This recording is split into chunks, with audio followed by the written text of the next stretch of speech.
दोस्तों नमस्कार। दरअसल महाराष्ट्र के चुनाव इतना उलझा हुआ है कि झारखंड की तरफ लोगों का ध्यान ही नहीं जा रहा।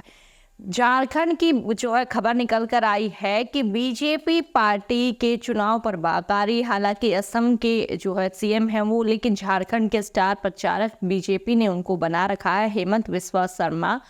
उन्होंने ऐसी घटिया बयानबाजी, ऐसी भाषा का प्रयोग किया दरअसल जो वाकई जो है एक्सप्लेनेशन के लायक नहीं है। देश में विभाजन की स्थिति पैदा कर देने वाले जहरीले शब्दों का प्रयोग उन्होंने किया, जिसको लेकर इंडिया गठबंधन ने ही नहीं बल्कि वरिष्ठ पत्रकारों ने उनको जो है लपेटना शुरू कर दिया। वरिष्ठ पत्रकार रवीश कुमार ने उन पर जो है तंज कसा। इंडिया गठबंधन उनके खिलाफ जो है चुनाव आयोग तक पहुंच गई। लेकिन यहाँ सबसे बड़ा सवाल यहाँ ये नहीं बनता दोस्तों कि बीजेपी इस प्रकार की बयानबाजी आखिर क्यों कर रही है, लेकिन सवाल सबसे बड़ा यहाँ क्या है कि चुनाव आयोग आखिर किस गहरी नींद में सोया हुआ है। चुनाव प्रचार में इस प्रकार की भाषा जो प्रयोग कर रहे हैं उसके लिए चुनाव आयोग को स्वयं एक्शन लेना चाहिए। और यहाँ तो इंडिया गठबंधन पहुँच रहा है चुनाव आयोग के पास, उसके बाद एक्शन लिया जाएगा या नहीं वो आगे आने वाले समय में ही पता चल पाएगा।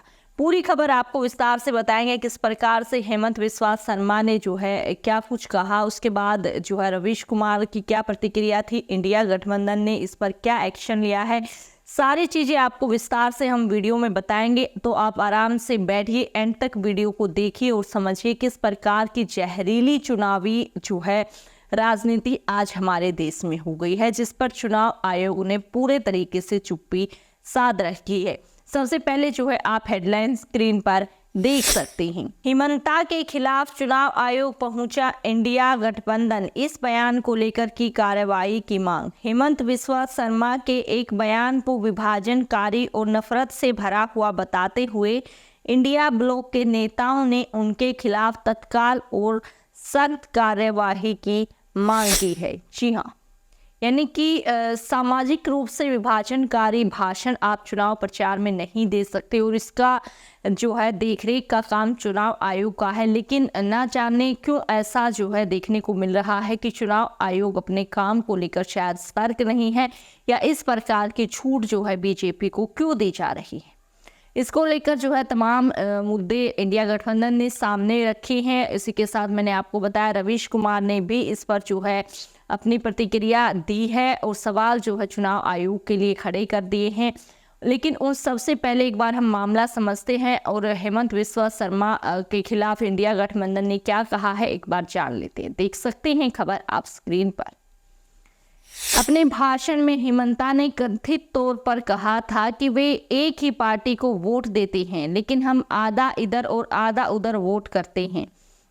शनिवार को एक प्रेस कॉन्फ्रेंस में हिमंता बिस्वा शर्मा के भाषण के कुछ हिस्सों को इंडिया गठबंधन के नेताओं ने दोहराते हुए कहा कि वह उन घुसपैठियों जैसे जहरीले शब्दों का उपयोग कर नफरत और आक्रोश की आग को भड़का रहे थे। उनके एक इंटरव्यू का भी जिक्र किया जिसमें हिमंता ने कांग्रेस के अल्पसंख्यक नेताओं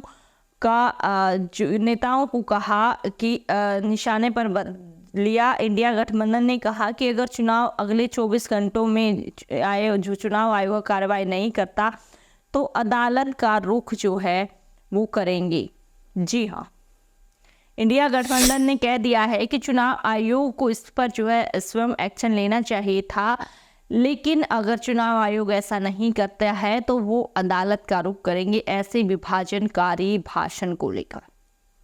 रवीश कुमार ने इस पूरे मामले पर क्या कहा है वो आपको बताएंगे, लेकिन उससे पहले आप देखिए किस प्रकार से सामाजिक जो है विभाजन का फायदा उठाना चाह रही है बीजेपी।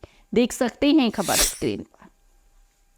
इंडिया गठबंधन के नेताओं की ओर से जारी पत्र में कहा गया है कि उन्होंने जानबूझकर एक विशेष धार्मिक अल्पसंख्यक के सभी लोगों को जो है इस प्रकार से टारगेट किया और उन सभी को घुसपैठियों के रूप में चित्रित किया। ऐसा इसलिए किया ताकि मौजूदा सामाजिक विभाजन का फायदा उठाया जा सके और राजनीतिक लाभ के लिए उन्हें बढ़ाया जा सके और सांप्रदायिक तनाव पैदा किया जा सके। चुनावी लाभ के लिए झारखंड के सामाजिक ताने बाने को तोड़ा जा सके, ऐसा जो है यहाँ पर कहा गया है इंडिया गठबंधन के द्वारा। यानी कि एक तरीके से बीजेपी पर उन्होंने आरोप लगा दिया है कि सामाजिक स्थिति को खराब करने का प्रयास जो है बीजेपी कर रही है। और जो इस प्रकार का माहौल सामने आया है उससे न केवल झारखंड बल्कि देश में जो है विभाजनकारी जो है एक तरीके से संदेश जाएगा। लेकिन दोस्तों सबसे बड़ा सवाल यहाँ चुनाव आयोग पर उठ जाता है कि चुनाव आयोग ऐसे बयानबाजी, ऐसे प्रचार पर तुरंत प्रभाव से एक्शन आखिर क्यों नहीं लेता है। रवीश कुमार बड़े मशहूर पत्रकार हैं, यूट्यूबर हैं, उन्होंने इस पूरे मामले पर चुनाव आयोग को पर कैसे तंज कसा है देख सकते हैं आप स्क्रीन पर। रवीश कुमार ने लिखा है, प्रिय चुनाव आयोग, संविधान के गाल पर रोज तमाचा मार रहे एक मुख्यमंत्री को ऐसे भाषण देने को खुली छूट कैसे है? कृपया देश को बताइए कि इसमें आपकी मूल स्वीकृति क्या है। बाबा साहब के संविधान की धज्जियां उड़ाई जा रही हैं, कुछ तो शर्म कीजिए। और बाकायदा उन्होंने वीडियो शेयर किया है। हालांकि ये वीडियो जो है हम आपको कुछ कारणवश नहीं दिखा सकते, लेकिन अगर आप सोशल मीडिया से जुड़े रहते हैं तो आपने ये वीडियो क्लिप देखा भी होगा।